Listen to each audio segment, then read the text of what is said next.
नमस्ते बिहार, मैं हूं आपके साथ विभा उपाध्याय। क्या 16 और 17 जून को बिहार की सड़कों पर छात्रों के नाम पर नक्सलियों ने तांडव मचाया? जी हां, आप सही सुन रहे हैं, क्योंकि लखीसराय जिन ट्रेनों को फूंका गया उसके पीछे एक बड़े नक्सली का नाम सामने आया है। पुलिस ने उस नक्सली को गिरफ्तार भी कर लिया है। अग्निपथ पर नक्सलियों ने लगाई थी आग।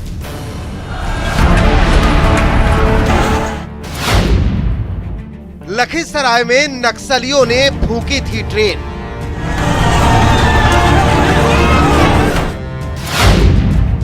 क्यों नहीं मिल रहे सासाराम को जलाने वाले? 17 जून का ये मंजर याद है ना आपको?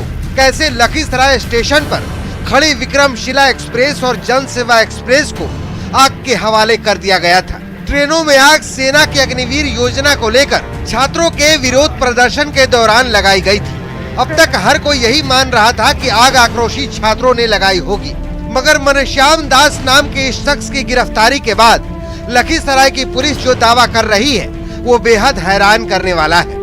पुलिस के मुताबिक बांका का रहने वाला मनश्याम हार्डकोर नक्सली है।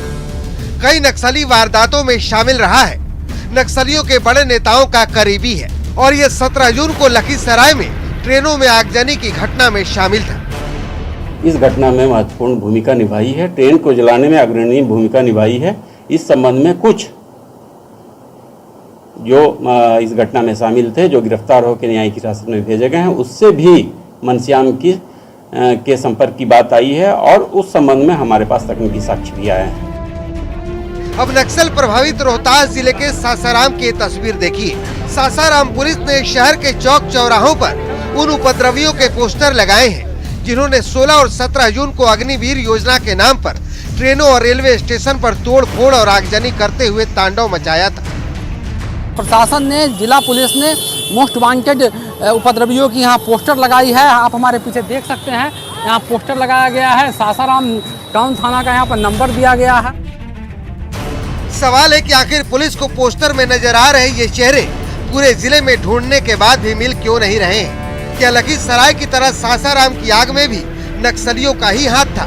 लखीसराय से राकेश कुमार के साथ सासाराम से अजीत कुमार की रिपोर्ट। मुंगेर में सुरक्षा बलों को सर्च ऑपरेशन के दौरान एक बड़ी कामयाबी मिली। छापेमारी के दौरान हैंड ग्रेनेड और सिलेंडर सहित काफी मात्रा में नक्सली सामान और दवाइयां बरामद की गईं।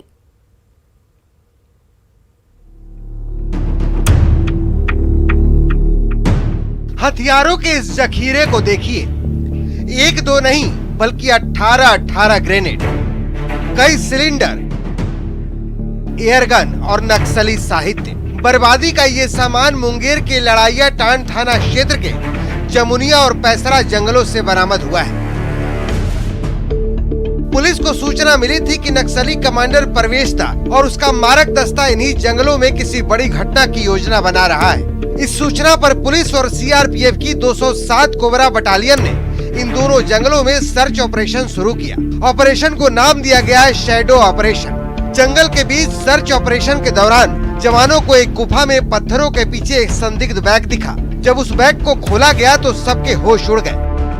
सभी सामान, आपत्तिजनक सामान, स्पेशली जो विस्फोटक ग्रेनेड है, जिसे जो सुरक्षा बलों द्वारा भी इस्तेमाल किया जाता है, जिसे अत्यधिक क्षति पहुंचाया जाता है। खतरनाक हथियार के साथ साथ दवाइयों का मिलना, साथ में मारे गए नक्सलियों की फोटो और झालर की बरामदगी ये बताने के लिए काफी है कि इस जंगल में नक्सलियों का बड़ा जमावड़ा था और नक्सली किसी बड़ी घटना की फिराक में थे, जिन्हें सुरक्षा बलों ने समय रहते फेल कर दिया। न्यूज़ 18 के लिए मुंगेर से अरुण शर्मा की रिपोर्ट। खबर छपरा से, जहां पर जहरीली शराब से 11 लोगों की मौत के बाद प्रशासन की नींद टूटी और शराब के खिलाफ अभियान शुरू किया गया। मशरक में शराब के अड्डे नष्ट किए गए तो मकेर में देसी शराब के पाउच को बरामद किया गया।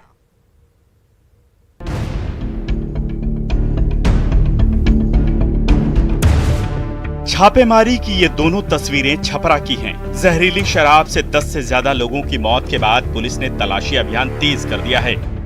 मशरक थाना क्षेत्र में पुलिस और एंटी लिकर टास्क फोर्स ने सेमरी मुसहर टोली में छापा मारा और भारी मात्रा में शराब को नष्ट किया। इस कांड के बाद मकेर के थानाध्यक्ष को निलंबित कर दिया गया है, भाता फुलवरिया गांव के चौकीदार को भी निलंबित कर दिया गया है और लगभग 100 से अधिक लोगों को गिरफ्तार किया गया है, जिनसे पूछताछ की जा रही है। और एसपी का कहना है कि शराब माफिया के इस नेटवर्क को तोड़ने की तमाम कोशिशें की जा रही है। मकेर में शराब कारोबारी रामानंद मांझी के घर भी पुलिस ने छापेमारी की और भारी मात्रा में देसी शराब बनाने का सामान बरामद किया। हालांकि रामानंद मांझी मौके का फायदा उठाकर फरार हो गया। पुलिस अभी जो तेजी दिखा रही है, ताबड़तोड़ छापेमारी कर रही है। काश कि पहले इस तरह के अभियान चलाए गए होते, ना शराब बनती, ना कोई शराब पीता, ना 10 से ज्यादा लोगों की जान जाती और ना इतने घरों में मातम पसरता। न्यूज़ 18 के लिए छपरा से संतोष गुप्ता की रिपोर्ट।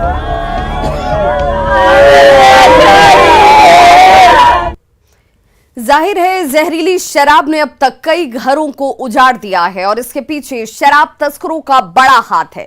शराब तस्कर हर रोज नई नई तरकीबों के जरिए तस्करी कर रहे हैं। आज हम आपको तस्करी की वो तरकीब दिखाएंगे जिसे देखकर आप भी हैरान रह जाएंगे।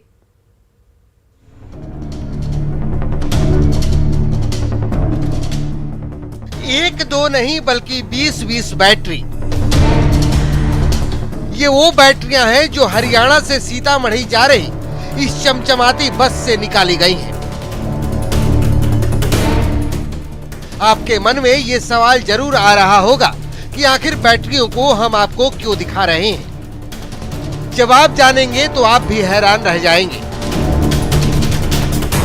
इन 20 बैटरियों का जब कैबिनेट हटाया गया तो सबके होश उड़ गए। इन बैटरियों में विदेशी शराब की महंगी बोतलें थी। इन तस्वीरों को जरा आप गौर से देखिए। देखने से तो ऐसा ही लगता होगा कि ये सारी जो है घर में यूज करने वाली जो बैटरी होती है इन्वर्टर का, वो बैटरी है। लेकिन आपको इसकी हकीकत तस्वीर दिखाएंगे तो आप भी थोड़ी देर के लिए चौंक जाएंगे। इस बैटरी के अंदर शराब के डब्बे भरे हुए हैं। एक दो नहीं बल्कि कई कार्टून यहाँ पर शराब है। तमाम जितने भी बैटरी आप खोलेंगे सभी बैटरी के अंदर शराब ही शराब मिलेंगे। जिस बस से बैटरी निकाली गई वो बस लुधियाना से सीतामढ़ी जा रही थी। बस का ये नंबर आप साफ साफ देख सकते हैं। नंबर है HR 37E 0077। ये बस सीतामढ़ी जा जरूर रही थी लेकिन शराब की डिलीवरी मुजफ्फरपुर में होनी थी। बलथरी चेक पोस्ट पर नियमित रूप से वाहनों की जांच होती है, तो उसी क्रम में जब ये बस की जांच की जा रही थी तो बैटरी को उठाने पे जो कर्मी थे उनको बहुत हल्का लगा।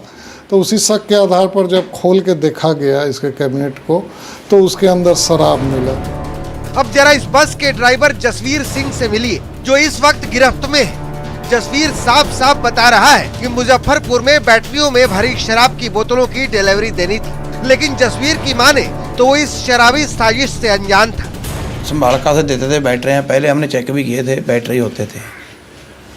लेकिन इसके बाद जहाँ खुलने के बाद मुजफ्फरपुर ऑटो वाले आते थे वो ले जाते थे। इसके पहले भी इस तरह की बैटरी आप पहुंचा नहीं, एक ही बार ले गए, वो खोल के लेके देख के वो बैटरी थी। जाहिर है नए नए हथकंडों के जरिए शराबबंदी वाले बिहार में बोतलें घुसेड़ी जा रही हैं और शराब मुक्त बिहार के सपनों को ग्रहण लगाया जा रहा है। न्यूज़ 18 के लिए गोपालगंज से गोविंद कुमार की रिपोर्ट।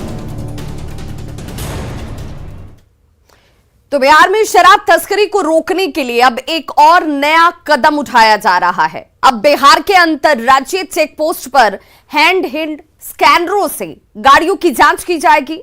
इसके जरिए किसी भी सामान को खोले बगैर भी ये देखा जा पाएगा कि उनके अंदर आखिर है क्या। शीशा, कांच या प्लास्टिक की बोतल या फिर किसी अन्य माध्यम में रखकर शराब की ढुलाई करने वाले वाहन और माफिया तत्काल इसके माध्यम से पकड़े जा पाएंगे। बिहार में पहली बार गोपालगंज में यूपी बिहार के बलथरी चेक पोस्ट के पास इस मशीन का प्रयोग किया जा रहा है। वहीं स्कैनर मशीन से मालवाहक ट्रकों की जांच पड़ताल में काफी सहूलियत मिल रही है। उत्पाद विभाग के अधिकारियों का अब यह दावा है कि इस मशीन के आने से गाड़ियों में सामान के अंदर चोरी छिपे लाई जा रही शराब को आसानी से पकड़ा जा पाएगा। आज से यह मशीन काम करना शुरू कर चुकी है। सीतामढ़ी के नानपुर थाना पुलिस ने नकली नोटों के रैकेट का भंडाफोड़ किया है। पुलिस ने माझौर गांव से 11,66,000 रुपए के साथ 2 लोगों को गिरफ्तार कर लिया।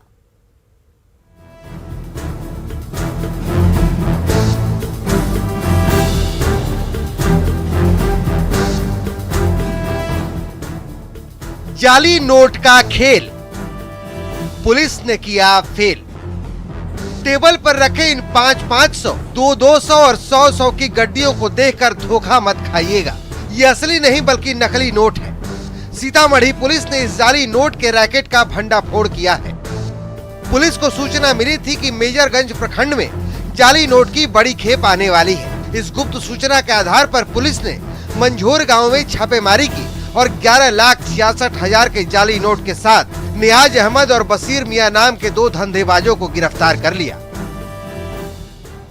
कम पढ़े लिखे लोग रहते हैं जो आसानी से जाली नोट को पहचान नहीं पाते हैं, तो इसलिए छोटे छोटे टुकड़ों में बांट करके ये लोग उसको यहाँ खपाने का प्रयास करते हैं।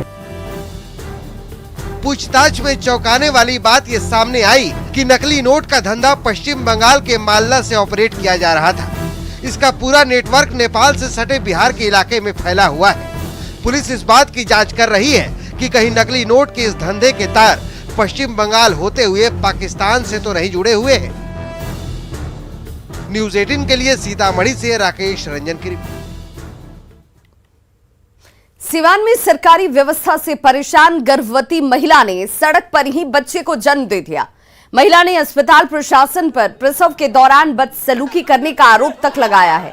मामला गोरियाकोठी प्रखंड के जामो रेफरल अस्पताल का है और खबर के मुताबिक गोपालगंज जिले के माझा प्रखंड के पथरा निवासी सायरा अपने पति के साथ जामो बाजार गई हुई थी और तभी उसकी तबीयत अचानक से बिगड़ जाती है। जब महिला अस्पताल पहुंची तो वहां मौजूद कर्मी महिला के साथ बदसलूकी करने लगते हैं और उसे अस्पताल से बाहर कर दिया गया। घटना की जानकारी मिलते ही स्थानीय लोग मौके पर पहुंच गए और हंगामा शुरू हो गया। हालांकि महिला और बच्चा दोनों ही स्वस्थ हैं। हॉस्पिटल में डॉक्टर ना मिलेला लोग बात में पता नहीं 1-2 घंटा बैठ के चल जाला। हॉस्पिटल में सही व्यवस्था कोनो है नहीं थी, तो क्या फायदा हॉस्पिटल चला के? हॉस्पिटल लोग तो अच्छा हॉस्पिटल अब लोग रही ताला मार देन रहुआ। बिल्कुल बिल्कुल। अच्छा आज के जो घटना घटल एकरे ऊपर का कहे जी घटना बहुत लाख घटल बा, ऐसे लेडीज ना घटे के चाहिए।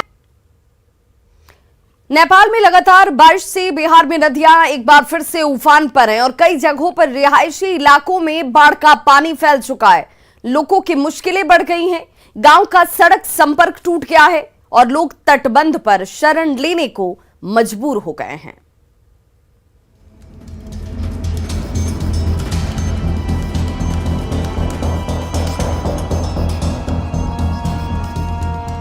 नेपाल में एक बार फिर बारिश शुरू होने से गंडक का जलस्तर बढ़ने लगा है। कई इलाकों में गंडक का पानी फैल चुका है और लोगों की परेशानी बढ़ गई है।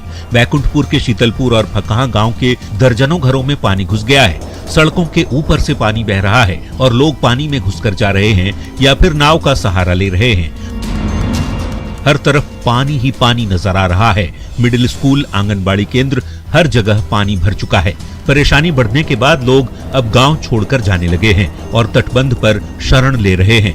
लोगों की शिकायत है कि प्रशासन ने अब तक नाव मुहैया नहीं कराई और न ही खाने का कोई इंतजाम किया गया। समस्या ई बा कि हमनी के घर में पानी प्रवेश करे अलावा अब शाम तक ले प्रवेश कर जाई आ केहू पुछवैया नहीं खे, कोनो शासन प्रशासन के तरफ से कोनो तरह की व्यवस्था नहीं के भइल। उधर खगड़िया में भी नदियां उफान पर हैं। कोसी, बागमती, गंगा और बूढ़ी गंडक का पानी लगातार बढ़ रहा है और इसी के साथ लोगों की परेशानियां भी बढ़ती जा रही हैं। गोगरी और परबत्ता प्रखंड में नदी का पानी घुस चुका है। खेतों में पानी फैलने लगा है। शहर के प्रसिद्ध अघोरी स्थान मंदिर की सीढ़ियों तक भी पानी पहुंच चुका है। लोगों के आने जाने के लिए नाव ही एकमात्र सहारा बनकर रह गया है। हाँ, गंगा भी बढ़ रहा। क्या परेशानी कि धीरे धीरे बढ़ते बढ़ते पूरा एरिया डूब जाता है। ऐसे फिर नाव चलता है इसमें, यहाँ से मंदिर बजरंगबली मंदिर तक नाव चलता है। नदियों के बढ़ते जलस्तर को देखते हुए जल संसाधन विभाग अलर्ट पर है और तटबंधों पर नजर रखी जा रही है। लेकिन जिन इलाकों में पानी फैल चुका है वहां खाने के साथ ही मवेशियों के चारे तक की परेशानी है। लोग अब प्रशासन से मदद के इंतजार में हैं। न्यूज़ 18 के लिए गोपालगंज से गोविंद कुमार और खगड़िया से दिग्विजय कुमार की रिपोर्ट। तो गंडक नदी का जलस्तर घटने लगा है, लेकिन बाढ़ पीड़ितों की परेशानी कम नहीं हो रही। घरों में पानी घुसने के बाद मचान पर कई परिवारों की जिंदगी इस वक्त कट रही है। ये तस्वीर है सदर प्रखंड के राजवाही गांव की, जहां झोपड़ी नुमा घर गंडक नदी के पानी में डूब चुका है। इन इलाकों के लोग गोपालगंज बेतिया सड़क के किनारे देखिए तंबू तानकर शरण लेने को मजबूर हैं। यहाँ खाने पीने के लिए कोई सामग्री इन तक नहीं पहुंच रही है। चापाकल और सरकारी नल डूब जाने की वजह से पीने के पानी की परेशानी सबसे ज्यादा है। पूरे जिले की अगर बात की जाए तो सारण तटबंध के अंदर बसे 6 प्रखंड और 26 टोले और गांव पूरी तरह से बाढ़ के पानी में डूबे हुए हैं और गांव के लोग इसी तरह से तटबंधों पर शरण लेने को मजबूर हैं। राजवाही गांव में बाढ़ के हालात का जायजा लिया न्यूज़ 18 संवाददाता गोविंद कुमार ने। बाढ़ का त्रासदी अब निचले इलाकों में बसे लोगों को झेलने को मिल पा रहा है। अभी हम मौजूद है सदर प्रखंड के राजवाही गांव में। ये राजवाही गांव का जो इलाका है, आप देख सकते हैं कैसे 1 2 नहीं बल्कि 4-5 यहाँ पर झोपड़ी नुमा मकान है वो बाढ़ के पानी में डूब चुके हैं और जो चापाकल है वो भी बाढ़ के पानी में डूब चुका है। लिहाजा पीने के लिए पानी भी इन इलाकों के लोगों को नहीं मिल पा रहा है। प्रशासनिक राहत की बात करें तो अब तक कोई यहाँ पर परिजनों को कोई सुविधा नहीं मिल पा रही है। यहाँ लोग हैं जो सड़क किनारे बसे हुए हैं, हम इनसे बात कर लेते हैं। ये आपका मकान है? हाँ, पानी के मारे हम लोग तबाह बानी सो, इतना पानी पिए के नहीं नहीं खे, सब कुछ कल डूब गल बड़ी सो, कुछ के तबाह एथी नहीं खे। कहाँ आप लोग रह रहे हैं? हमने घर है एथी रजवाही में। अभी कहाँ आप लोग शरण लिए हैं? सड़क किनारे? हाँ, नदी के किनारे। यहाँ इनके जो परिवार के बच्चे हैं मचान तान कर इसी मचान पर दिन और रात काट रहे हैं। ये बच्चे हैं, छोटे छोटे मासूम बच्चे हैं, आप तस्वीरों में देख सकते हैं। ये और ये लकड़ी का बांस का बनाया हुआ मचान है सड़क किनारे। इसी मचान पे पूरा परिवार इनका रहता है। एक और महिला भी है। कितनी परेशानी हो रही है घर में पानी हमने के पानी में बानी से नदी बाना पड़ती कोनो हमने के एथी नहीं के रहे के मचान बना के बानी से लइका से वहीं भीजत भाजता नहीं सो, कपड़ा लता सब भीजेला, वहीं सुखावेला आदमी रहेला। कहाँ से पानी पीने के लिए आता है? पानी हमने के सब पानी नदी में एथी में डूब गल बा, पानी आइल बाटे वही में डूब गल बा, सब वही में से इतना ले आके आदमी पिएला, खाना वाना बनावेला। क्या नाम है आपका? ज्ञानती देवी। एक और महिला है, वो भी कुछ बताना चाहती हैं। आपका भी घर पानी में डूब चुका है? हमनियों के घर सब के घर डूबल बा, पानी बा पूरा डूब के नहीं। तो कैसे परेशानी है वो? कितना परेशानी बा जे बारिश आवेला ऊपर से भीज जाने से लइका फैका सबके भीजे, सब कोई भीज जाला। बीमार भी हो जाते होंगे बच्चे। कोई सुविधा मिली कि नहीं प्रशासन से?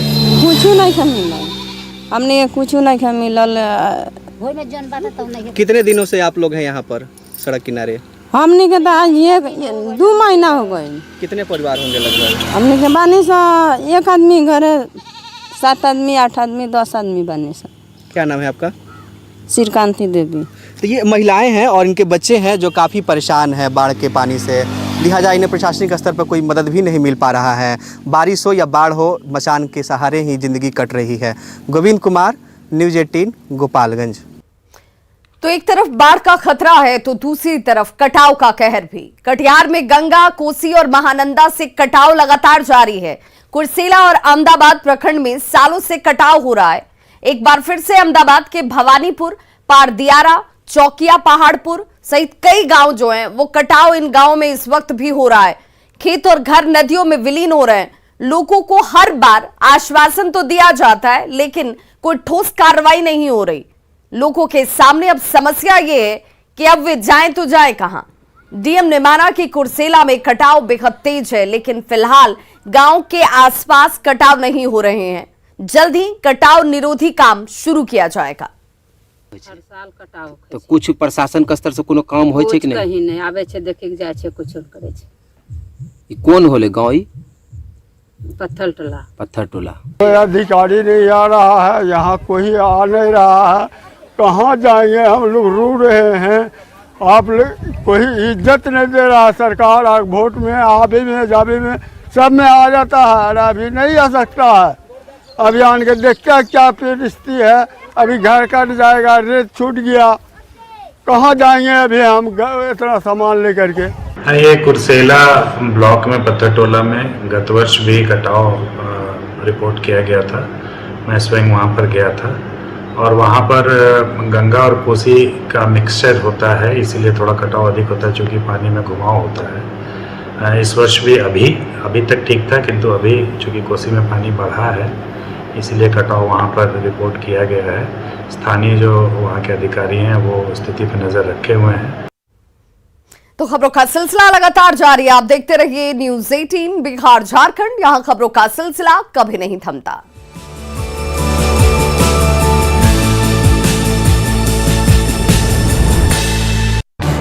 इस न्यूज हेडलाइंस के प्रायोजक पेट सफा आयुर्वेद